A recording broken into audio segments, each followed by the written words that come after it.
Hello and welcome, guys. 1 2 1 2. We are just testing the sound or the audio. Det er fint. Nice. We got confirmation that the audio is fine. I hope you guys can hear me. We will start in just a minute after the technical issues that we had.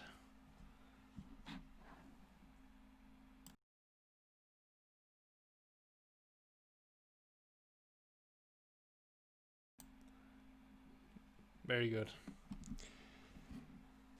Great. So let's start the stream for today.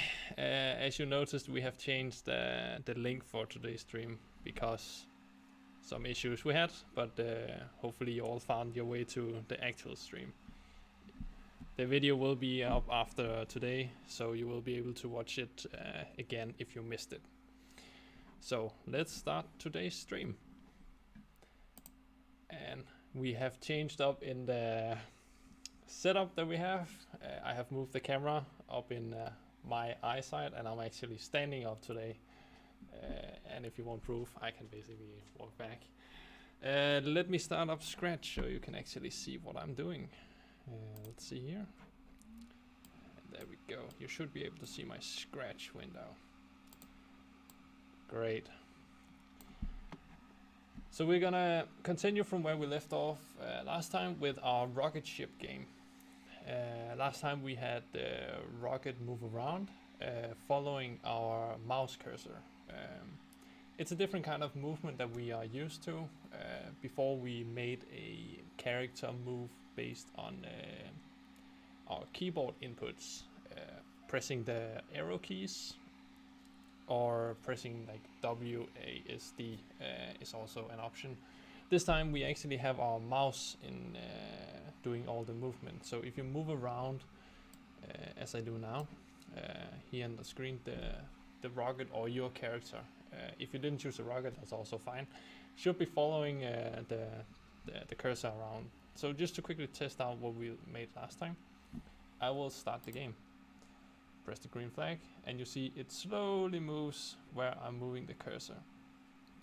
And we also made the shooting mechanic.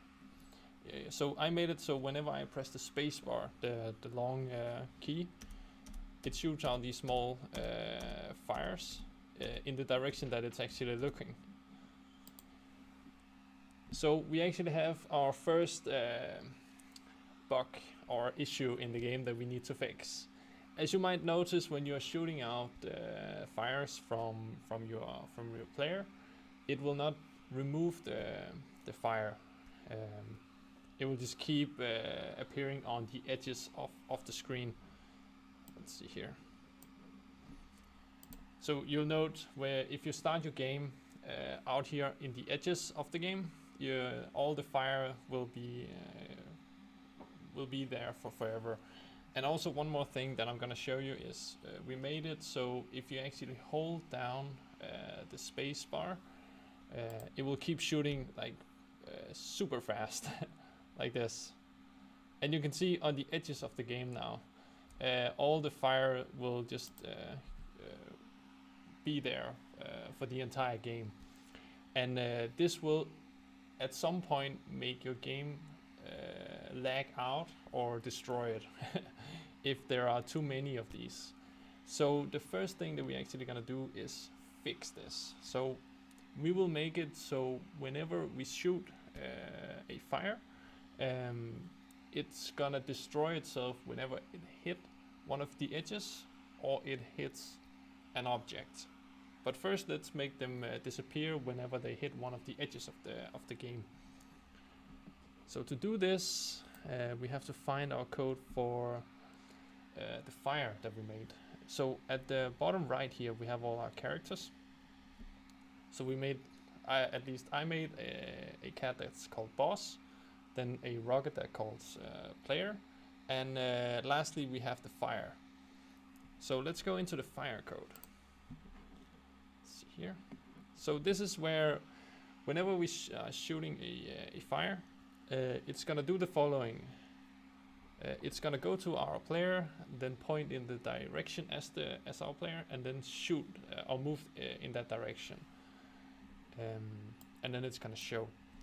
Now we want to add a block of code that will destroy it, or at least hide it whenever it hit one of the edges. So we are gonna add another starting block as we have here when I start as a clone, because all our fires are clones of one original. That way we don't have to make 100 of the same fire. We can just clone the original, which is pretty cool. So we need one more of these starting blocks, and you can find that one in control, the orange one here in the middle, and then all the way at the bottom, where you see we have these 3 blocks that has when I start as a clone, or we can create one, or we can delete a clone. And this is what we actually want to delete a clone this time. So what you need are when I start as a clone and also delete a clone. We will need this for later. So let's first have the when I start as a clone. The first thing that we will need is to check if we are hitting, or if the fire is hitting one of the 4 edges of the game window. And I'm trying to, in my camera here, to draw the the game screen. So this is actually, well, my game screen down here. So whenever we hit one of these 4 edges, it's gonna delete the clone. So to do this check, we need to ask the game a question. And you know, when we're asking questions, we need the if block, which is also under control here in the orange one. It's actually here on the top, or in the middle of the orange blocks, this one right here. So we're gonna attach that one. So this will ask a question. So now we need to input the question into the gray or the dark area here. And questions we can find underneath sensing. That's the blue blocks, or the light blue right below it. So if you go in here, we have all these questions that we can ask the game and then do something if it's true or not. So we want to see if it's touching something. That's the first block up here.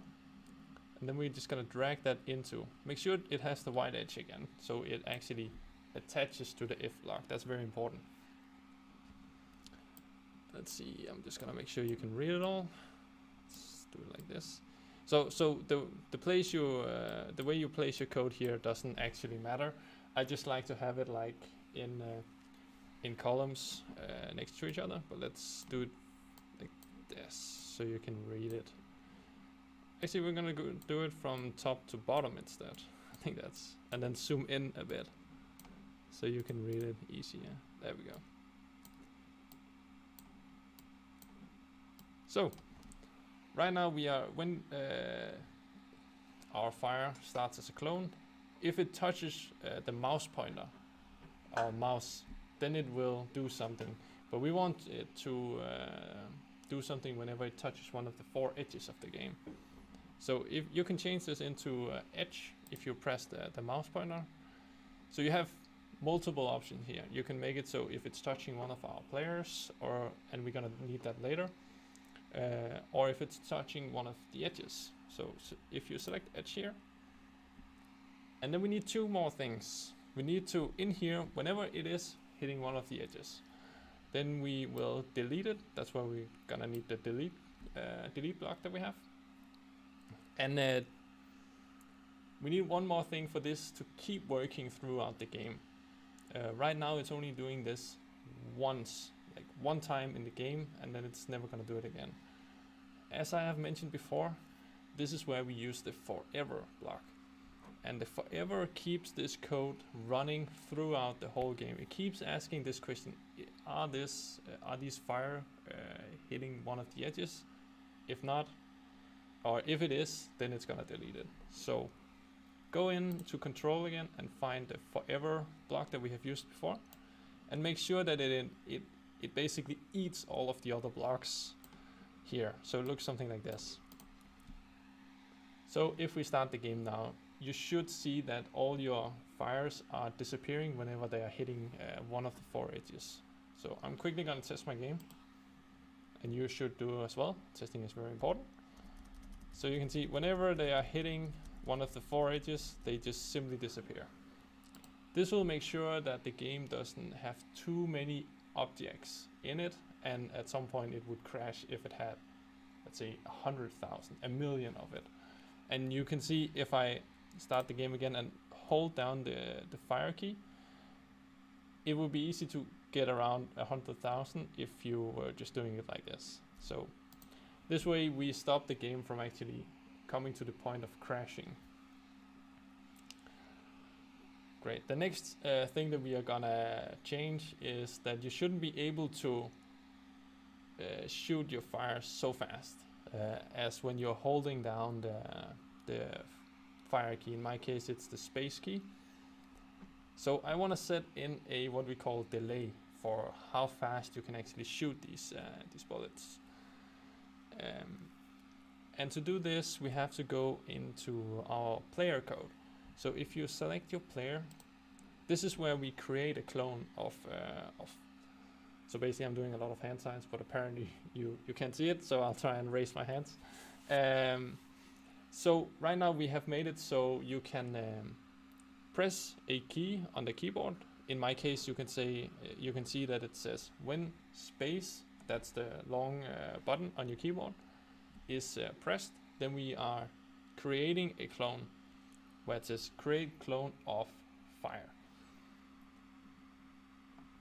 This is where we want to set in a delay. We want it to create a clone and then set a wait for it before it can actually do it again. And to find the wait block, you have to go into control at the very top here. Right now it says wait 1 second, and then it will allow you to do something or do the code one more time. So if we simply attach that to the bottom of this shooting code, what we will see is when you start the game and hold down your shooting key, you can see that it goes way slower now with the shooting. But now the issue is that we are shooting too slowly, and it doesn't feel good shooting with the rocket. We can change the number to be lower than 1, and we also did this last time. The way you do this is adding a 0 and then dot in front of the number. So if you simply, let me see if I can zoom in here so you can see. Actually, I'm gonna move the code around again, so it instead of going from left to right, I'm gonna do it from top to bottom. So rearranging my code here, and then we should have zoom out a bit. So it's very important that you clean up your code so it's easier to read, but you can see me doing that, and you can do the same if you like. So now we are actually reading the code from top to bottom, and we are interested in the bottom part here. So let's zoom in. So in the wait block where it says 1, I want the number to be lower than 1. And to do this, you simply add a 0 and then a dot between. So it looks something like this. I think 0, we call it 0.1. I would have it to be 0.3 or 4 maybe. I think that you can change it how you feel, but I think that's I think 4 is good for me. This is where you should try out a number and then test the game to see, is this the way you want it to be? So let's start here, and if I hold down my shooting key, I think this is, it could be better, but I think this is good. Because I don't want our player to be too overpowered, to be too good in the beginning. This way we can actually add some powers to the player later in the game. So for now, this is fine for me. So let's move on to actually the next thing that we want to add to the game. Right now we have a working player that can move around and it can shoot out fires. Next we want to add some obstacles like flying meteor that you have to avoid throughout the game. So you can't just fly freely, you actually have to be aware of what's around you and avoid it while trying to shoot something. That's the end goal of this. So First we actually need the object that we want to avoid. So let's go in, and this time I'm gonna paint it myself, because I'm a very talented painter, and I want to show you what I can do. So we did this in the first lesson, or in the first game, where we go down to the bottom right here, and instead of choosing the first option here where it says choose a sprite, you can choose the brush, or where it says paint. This allows us to draw our own, and this is what I'm gonna do. You can choose a sprite, or you can draw with me. That's totally up to you. So let's see, I want to draw a somewhat rock or asteroid from outer space. That's my goal for this painting. So first I'm gonna choose my color here, and I'm gonna pick the black color. There we go, and make sure to choose the brush right here to paint. So I think this is good, and we're gonna draw something like this.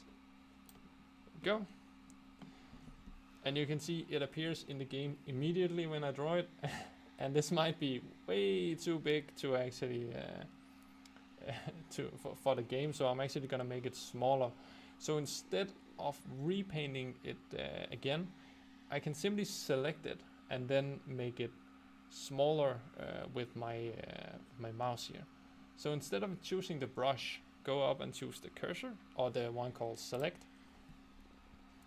and then press and hold so you get this square, and then make sure you select everything like I do here. Then you should have like this blue edge around everything, and we can simply take the corner here.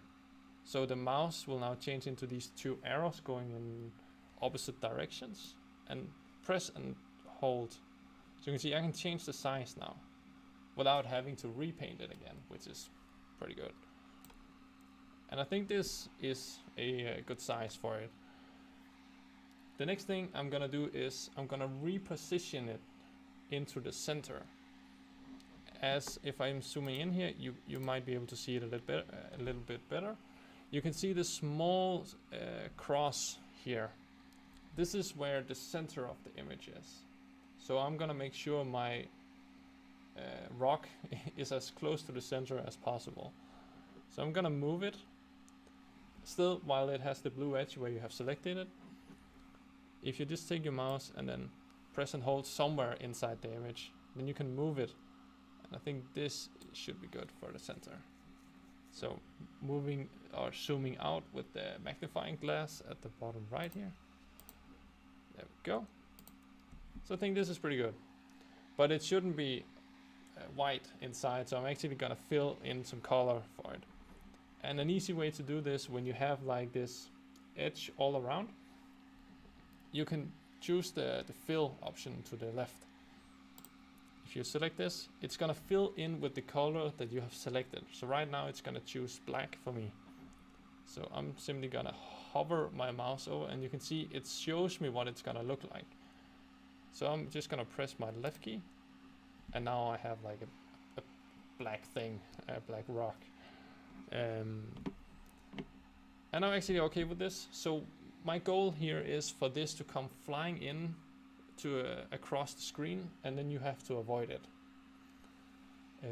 And then we're gonna create multiple of these, so you have to avoid more and more, so it becomes more difficult for you throughout the game. So let's go back into the code now, because now we have our object that should be coming flying in from either left to right or right to left. So if we go back to the code, actually before you go back to the code, if you go back to the image that you have chosen or you painted yourself, we're gonna name this something that makes sense, because as you can see on the bottom right, this one is called Sprite 1 for me, and it might be called something else for you, but I'm gonna name it something that makes sense to the game. And in this case, this is a rock. So it's not a pretty rock, but it is a rock in my eyes. So now it's called a rock. And this is just for making it easier for you to remember what it is for when you have your own game.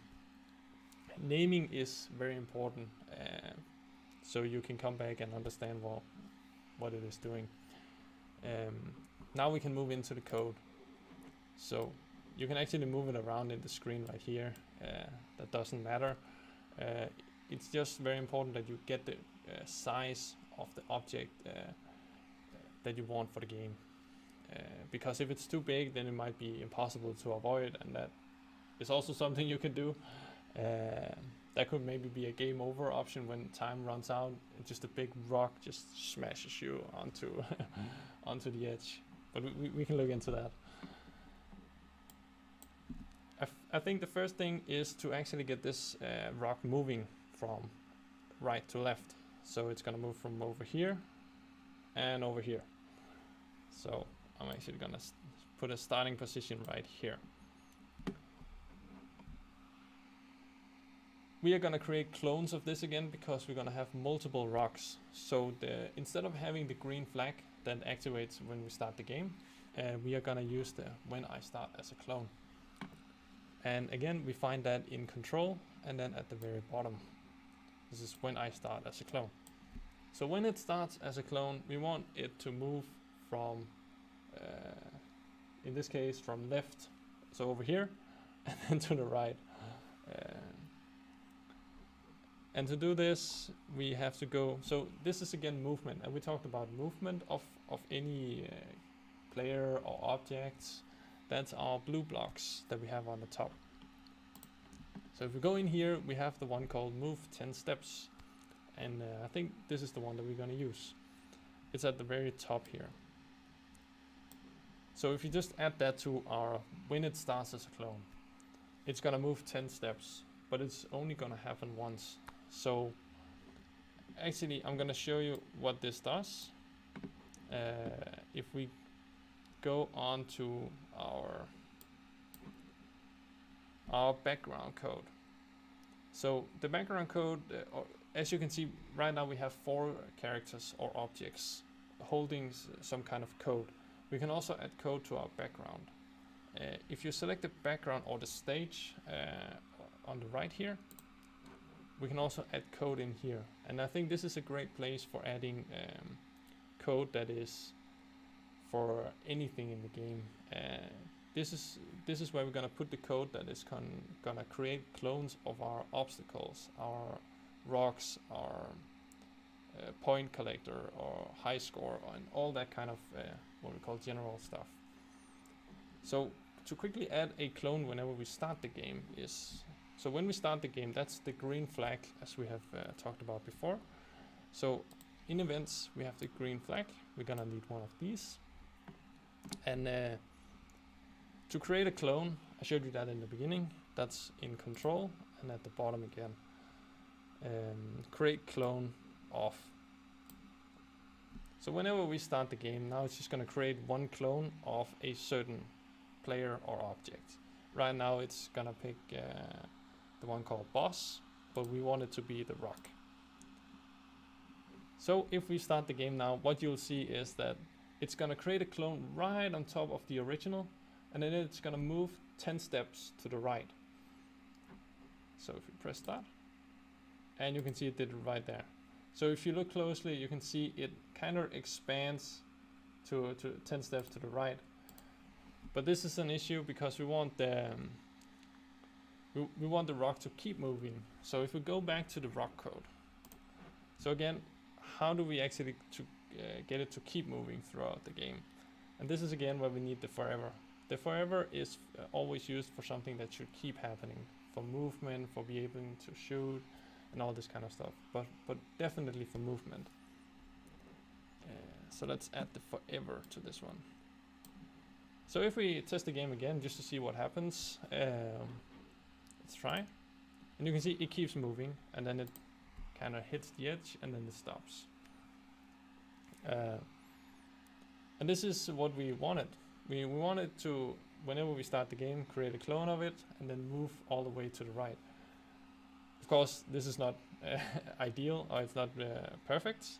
We of course want it to disappear, and then another one appears again, so you kind of have to be alert for more and more of these. The next thing that we're gonna add is having it to I forgot what I'm gonna say, to disappear whenever it comes to the opposite edge, basically. So to do this, again, like we did with our fire, we're gonna add a block that is detecting if it's hitting one of the edges. So let's see if we can add this. So for this we need, again, when I start as a clone, and we need an if to ask the question, and we need the forever to keep asking if it's hitting one of the edges. So let's take out these 3 blocks right here. And we're gonna, again, have the code from top to bottom. So something like this is the next thing that we're gonna do. Great. And again, the question for seeing if we are hitting one of the edges is in the sensing code. That's the light blue at the top right here. Again, it starts out with saying if it's touching the mouse pointer. That's not what we want in this case. We want the edge. Then it's gonna destroy the clone, just like we did with the fires. Actually, it's the same code. Add a delete. So again, test the game, see if it actually disappears when it comes all the way to the right, and it did. So yay! It did what we actually wanted. But this is why it's very important that you keep testing the game to see if something might be wrong or not the way that you want it. But in this case, it actually works. The next thing is, as you might notice, is we have the original there from the start showing on screen. So we want to hide the original, but then whenever we create a clone, we want to show it. And this is also something from our previous lessons. So basically what we are gonna do is, when we start as a clone, we are gonna show our rock or asteroid. So again, we are gonna add a when I start as a clone, and then if it's something related to animation or looks, that's in the purple blocks. In here there is one called show or hide at the bottom. We're gonna add a show block, but then now we need to hide the original. And to do this, you have to select the rock or the object that you have, and then press the I with the line over it. Then it's gonna hide it. And since we're hiding the original, all the following clones of it will also be hidden. That's why we have to add the show block at the very beginning of when it starts as a clone. There are multiple ways of doing this. I like to split up the code like I do here with multiple of these when I start as a clone. I can show you another way of doing it. I could simply just add this one right here. This will also work, but I like to have it the other way because I do think it's easier to read. So I'm gonna do this again, going back when I start as a clone. Add that here. There we go. So if we test the game now, we should see the clone appear, go all the way to the right, and then disappear. So if we go in here, bam. So now we actually have an object moving from left to right. In my case, it's the opposite of my webcam, so bear with me, I might go the wrong direction. The next thing that we're gonna add is the game should stop if the rock hits the player. So that's the way we lose the game over, if we are hitting it. So we have to go back to our player code to add the game over option, basically. So if we go into the player, in here we will add again a question asking, are we hitting a rock? Then we will stop basically stop the game. So we'll use the same blocks that we did before. We will have when in this case our player is not a clone, so that is why we'll need the green flag for when we start the game. We will start listening to, are we hitting one of the rocks and then we will actually stop the game if we are. So let's see here. Shooting, let's see, create. So first we need the green flag, and that's in events, of course, the yellow ones at the top. Scrolling a bit down here. Again, we want to keep asking the question throughout the whole game. So we need forever for this, and then an if, and then a sensing for asking the question. So if you can find all these blocks, we're using a lot of the same code today, but that's brilliant because it's very important to understand how you can ask a question and keep asking it throughout the game. Let's see, if, and then forever. Add that on top of that, and add it to here. And make sure the if is inside the forever, and then the sensing, and then the first one. Add it to here. Make sure you change it from mouse pointer to, in this case, we want to make sure, or right now it's asking if it is the player touching the rock is what we want.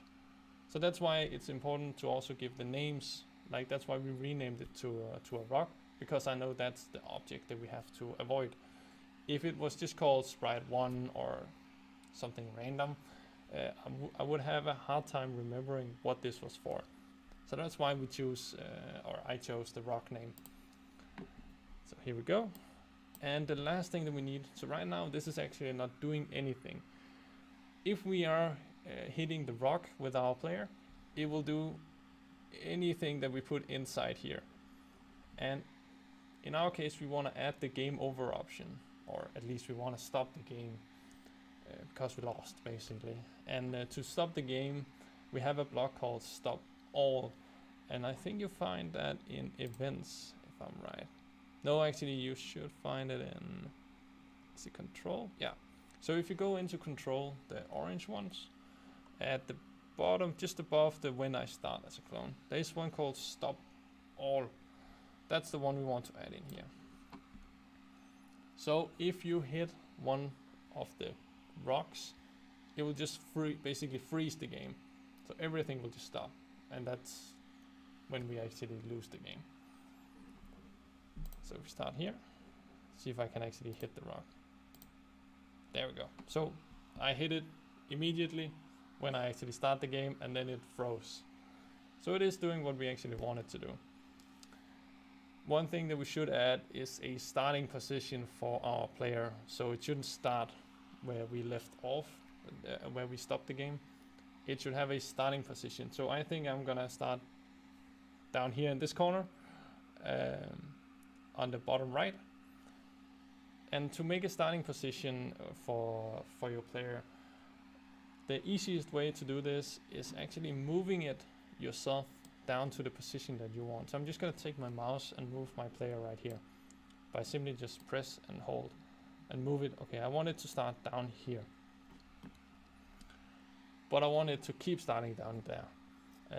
So we need to add some code that will actually do this whenever we start the game.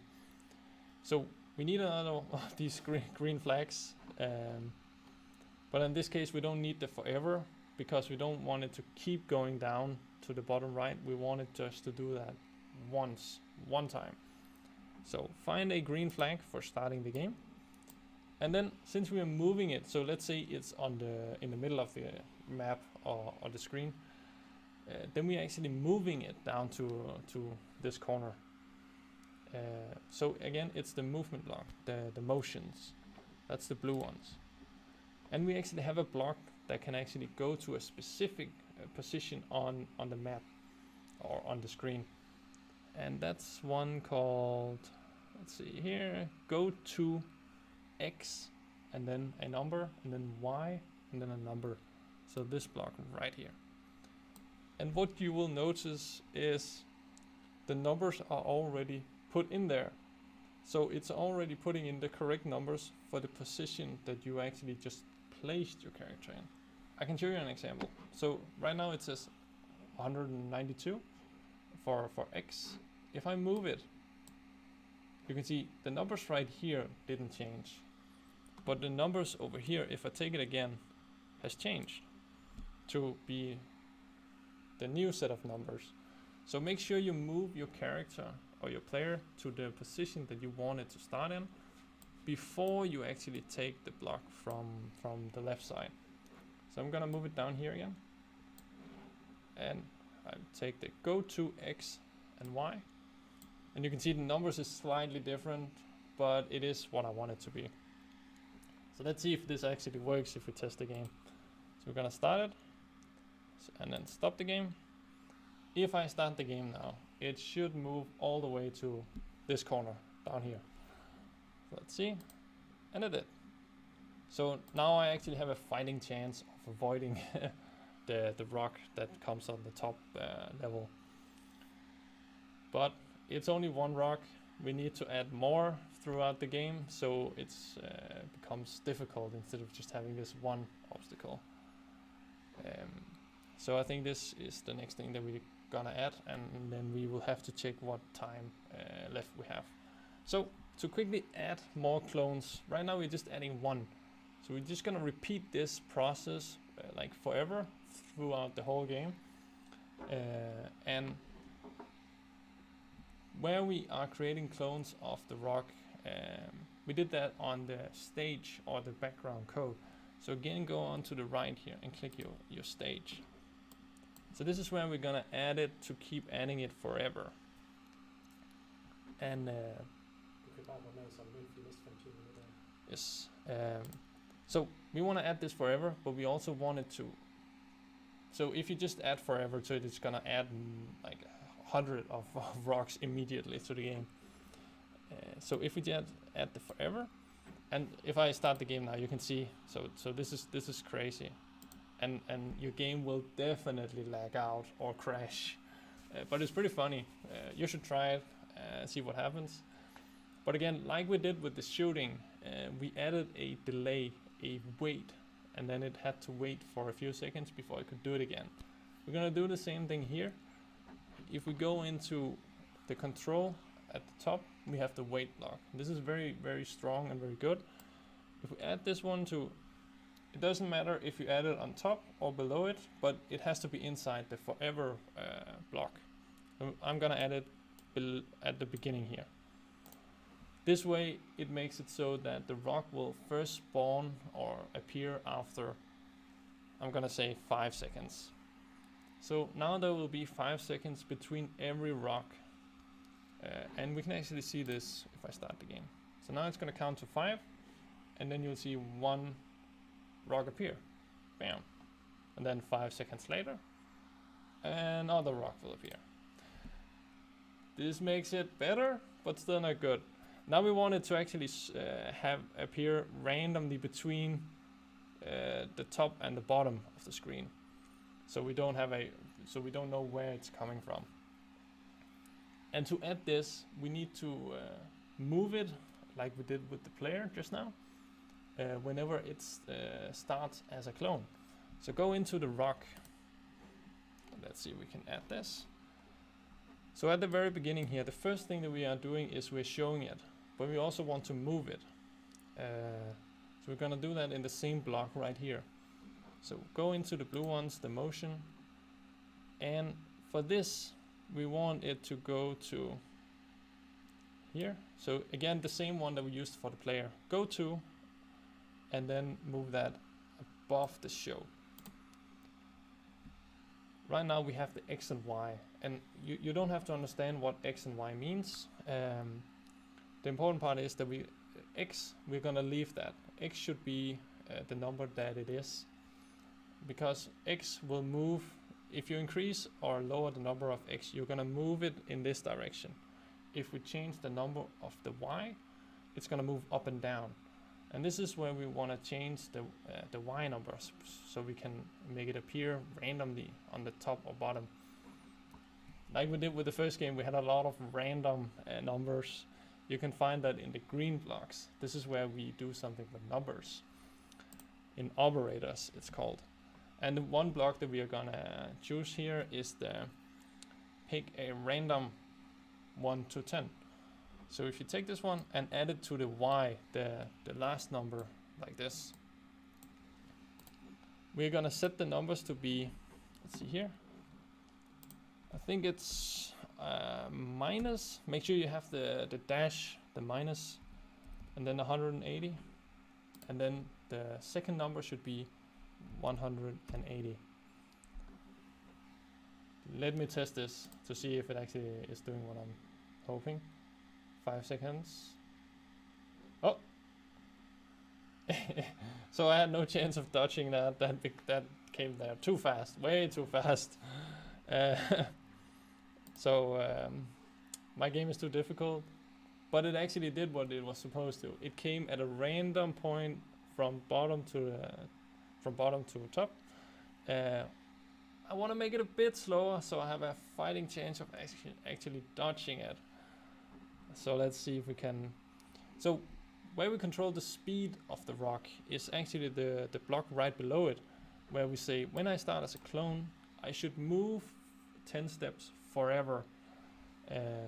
10 is the number of how fast it's moving. We want to make, or at least I want to make that a lower number.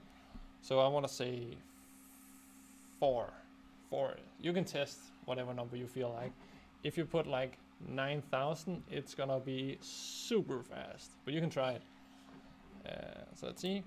Start the game. Waiting 5 seconds. And there we go. This is way better.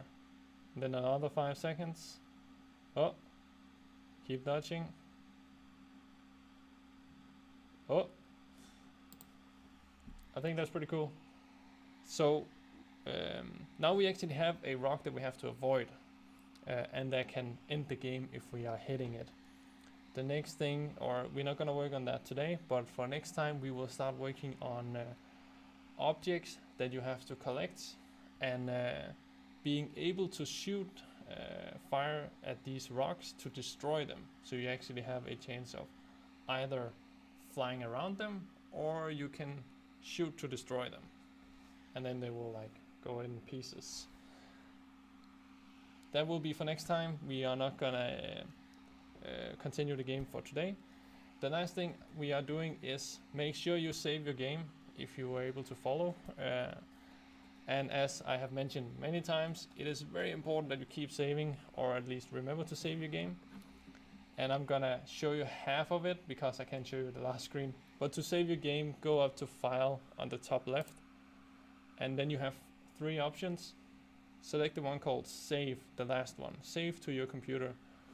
When you press that, a new pop-up screen will come saying that you can write a name on the in the bottom bar, and then write any name that you want, and then press Save. That way you will have it for next time. We will upload the current version of the game, so you can next time just download this version that I made, and then follow from next time, where we will have part 3 of the game. All of the versions of the current game and our previous game is uploaded for you to download as well. But I think that is it for today. We had some technical issues at the beginning, but I think we managed to figure out what to do and what not to do for next time.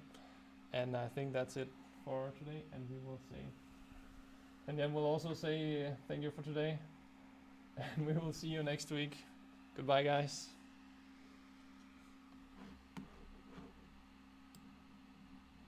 See if I can end this.